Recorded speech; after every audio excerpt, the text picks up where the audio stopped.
किसी समय की बात है, एक राजा ने अपने दरबार में पंडित जी को पूजा पाठ के लिए बुलाया। पूजा के बाद राजा ने पंडित जी से 3 जटिल सवाल पूछे। 1. भगवान कैसे दिखते हैं? 2. भगवान कहां तक देख सकते हैं? 3. भगवान क्या करते हैं? पंडित जी थोड़े सोच में पड़ गए और बोले, महाराज, इन सवालों के उत्तर देने के लिए मुझे थोड़ा समय चाहिए। राजा ने उन्हें 1 महीने का समय दिया।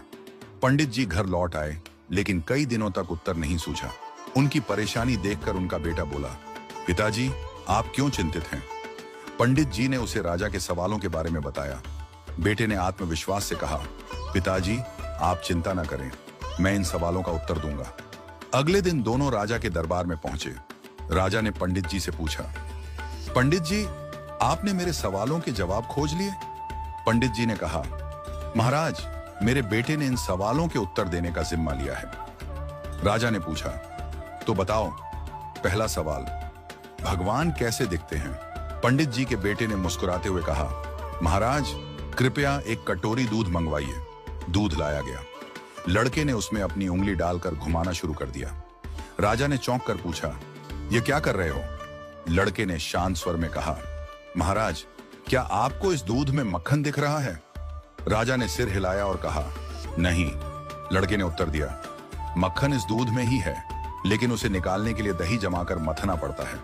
ठीक वैसे ही भगवान हर जगह हैं, पर उन्हें देखने के लिए ध्यान, साधना और सेवा का मंथन करना पड़ता है। राजा ने मुस्कुराते हुए कहा, अच्छा उत्तर दिया। अब बताओ, भगवान कहां तक देख सकते हैं?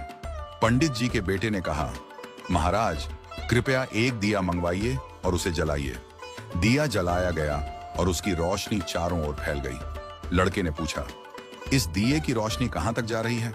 राजा ने कहा, यह तो पूरे कमरे में फैल रही है। लड़के ने उत्तर दिया, ठीक वैसे ही भगवान की दृष्टि की कोई सीमा नहीं है। जैसे इस दिए की रोशनी हर दिशा में फैलती है और सब कुछ देखती है, वैसे ही भगवान भी हर जगह सब कुछ देख सकते हैं।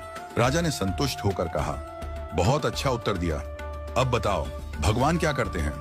पंडित जी के बेटे ने मुस्कुराते हुए कहा, महाराज, कृपया कुछ देर के लिए अपना सिंहासन मुझे दे दीजिए और आप नीचे बैठ जाइए।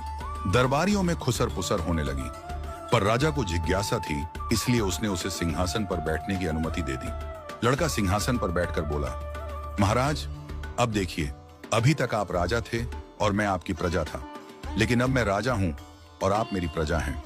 यही भगवान की लीला है। भगवान जिसे चाहते हैं उसे ऊंचाई पर बिठा देते हैं और जिसे चाहते हैं उसे नीचे उतार देते हैं। यही उनका काम है। राजा यह सुनकर चकित रह गया। उसने पंडित जी और उनके बेटे की चतुराई की सराहना की।